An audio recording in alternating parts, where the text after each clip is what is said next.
Okay, so today we're going to be talking about the phases of the moon.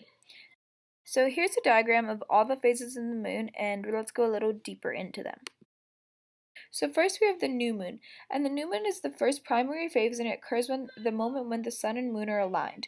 A new moon cannot normally be seen from the earth since only the dark side of the moon faces our planet at this point.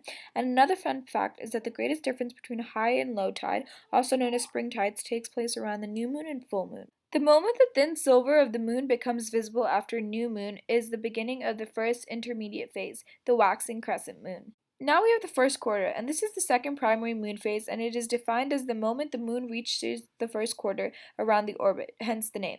You can also see 50% of the moon's surface illuminated. Whether you see the left or the right illuminated depends on several factors, including your location. We have the second intermediate phase, the waxing gibbous moon. Waxing means it's getting bigger, and gibbous refers to its shape. Now the full moon appears in the night sky when the sun and moon are aligned and on opposite sides of the earth. The next intermediate moon phase is the waning gibbous moon. The portion of the visible half of the moon illuminated decreases during this period.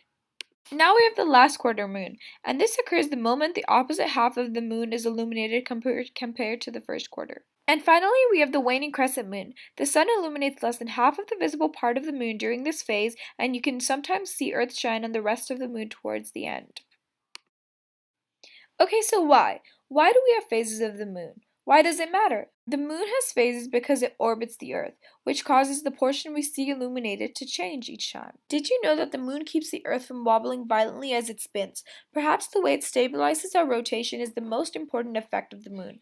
When the Earth rotates, it wobbles slightly back and forth on its axis. It's like a top, which doesn't simply spin in a vertical position on a table or the floor. But without the moon, we'd be wobbling much more. So here I have a really cool video of the moon actually rotating around the Earth and going through each phases. So this might help you visualize what it will look like.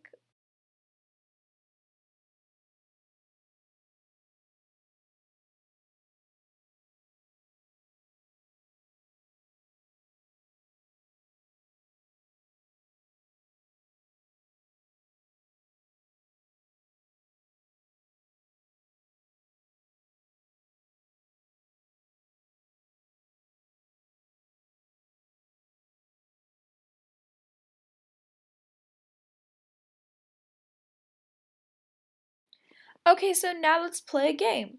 So for this game, I'm going to need you guys to get out a sheet of paper and a pencil. So here we have a diagram of the phases of the moon. So on your paper, I want you to recreate the diagram, just kind of label 1, 2, 3, and all the way around, and then just name the phases of the moon. And then when you're done, just put your paper down.